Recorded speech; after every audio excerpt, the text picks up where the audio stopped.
When it comes to top NHL goal-scoring stars on the trade block, we've had one discussion, maybe two, about a player in that tier who has been in those talks. We spoke about Steven Stamkos 2 times about how potentially the Lightning were in a position where they maybe asked him to waive and then it was denied and all that stuff, but don't get me wrong, man. Steven Stamkos isn't the only number 1 NHL potential sniper who is on this wavelength.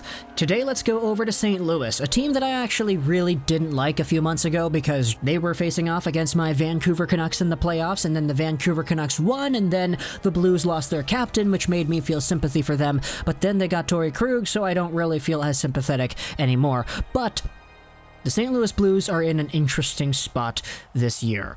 Right now, when cap friendly, they are a few $1 million over the cap, but things are gonna clear up a little bit, I would think, because they have 2 guys on LTIR, Vladimir Tarasenko and Alexander Steen. Spoiler alert, Vladimir Tarasenko is whom we're talking about here in this video today, because there were a few pieces over the past few days that go over Tarasenko and his future, and what could be the case, what would be the case, and potential options that present themselves. So, let's go over onto STLtoday.com, where they spoke about the idea of Vladimir Tarasenko and the Seattle Kraken. Take a look at this. The article's headline says don't bet on it, but let's go over this discussion regardless. Here's the first question from STLtoday.com. When the time comes to protect players for Seattle's expansion draft, do you expose high-salaried veterans like Tarasenko and/or David Perron on the last year of their contracts, or risk losing younger, cheaper players? The question is asked to writer Jim Thomas. He says, as long as you believe the window of opportunity is open as a legit contender, I don't think you can throw your veterans overboard. Perron is playing better than he ever has in terms of production, and you'd hate to make the wrong decision on Vlad Tarasenko and see him end up as a 30-goal scorer again, as a Kraken. Remember, at worst, you're only losing 1 player, so if you lose a Sammy Blais, you get to keep an Oscar Sundqvist, Zach Sanford, Ivan Barbashev, and all the defensemen. Now, why exactly would Vladimir Tarasenko be in this conversation? Well, because the 28-year-old right-wing, 6 feet tall, 225-pound sniper has been absolutely plagued with shoulder injuries. He was in a position where last season he only suited up for 10 games. He had 10 points in those 10 games, but he missed 72 games after that. Actually, like 50, 60 games after that? Because, the NHL season was shortened, but he was in a position where throughout 2019-20, we saw so many updates as to Tarasenko and recovery and doing practice drills and all that stuff that everybody was like, okay, it's good that the NHL is pausing up for the Blues because once the playoffs come back, Tarasenko is going to be here, he's going to play, that's going to be awesome because this guy is just a few years removed from being a consistent 70, 75, 60, 75 point player, 30, 40 goals consistently in the NHL, one of the up-and-coming young stars when he was, 24, 25, pretty much. But when he did return, he was held off the score sheet. 4 games played against Vancouver, 0 points. He really didn't look all too great. And I remember watching all those games, man. I was like, kind of scared because Tarasenko was here. He was a guy who was reputable as one of the top goal scorers the league has seen in the past few years. And he's suiting up for his first action of hockey, well-rested against Vancouver in the playoffs.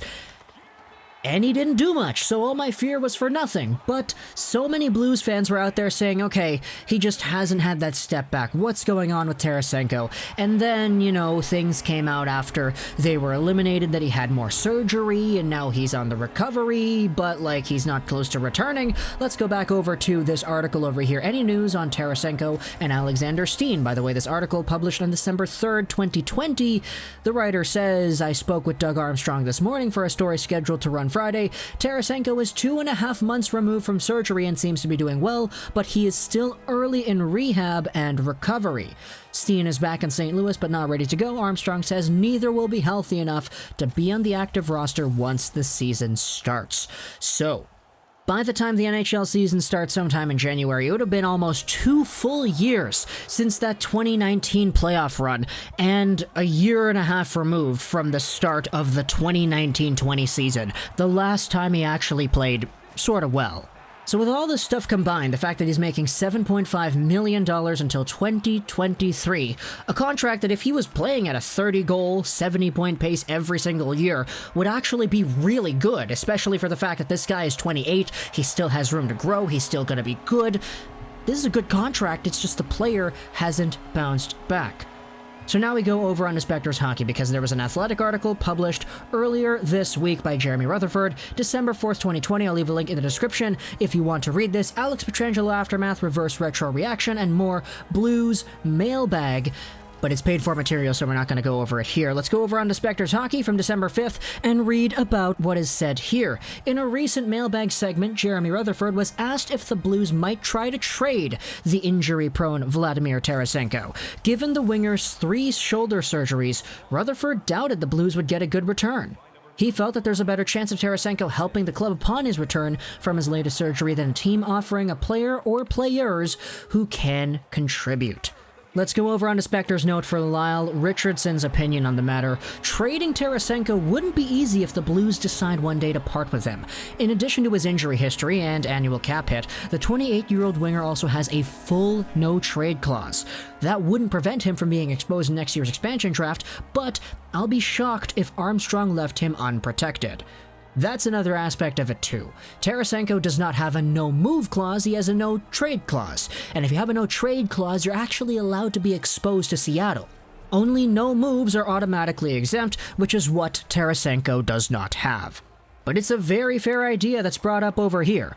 What about the return? Who's going to go out there going after a $7.5 million Vladimir Tarasenko in this landscape, in this environment with the flat cap? We don't know what's going to happen, all that stuff. If a team is going out there looking for a Vladimir Tarasenko, it's because they know he is ready, and because they know he is a 30-goal guy again. But of course, no NHL team's going to go out there and actually know about it.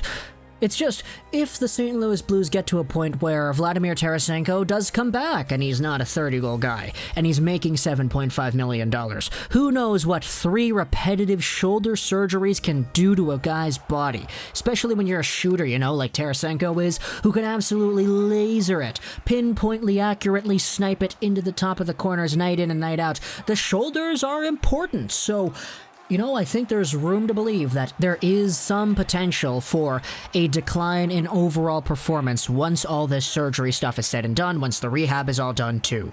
We saw it in the playoffs. He didn't produce against Vancouver. He didn't really look all too dangerous, I'm going to be honest. He had the puck a few times, but he just kind of did stuff with it, never really got any dangerous chances or whatever. I wasn't really super impressed by Tarasenko watching him against Vancouver. I was really scared, don't get me wrong, because reputation says that Tarasenko was literally a point-per-game player when he was on the Blues a year ago, but it's just kind of weird seeing how that affects a guy, and another surgery on top of that, who knows how exactly he's going to be.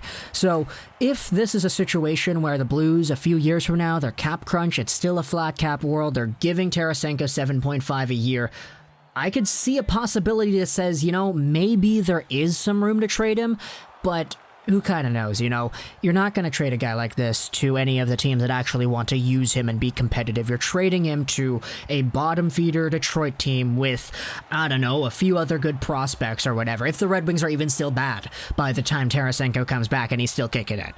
So, even though it is possible, I do want to believe that there is some room for him to come back and prove himself as a player who does deserve that contract. Because I said it earlier, if he produces 30 goals, 40 assists, 70 points every single year like we know he was able to before, that's worth it. That is definitely worth a $7.5 million contract. That's a significantly lower, what is it called, a cost per point, I guess, than all of the Toronto Maple Leafs forward core.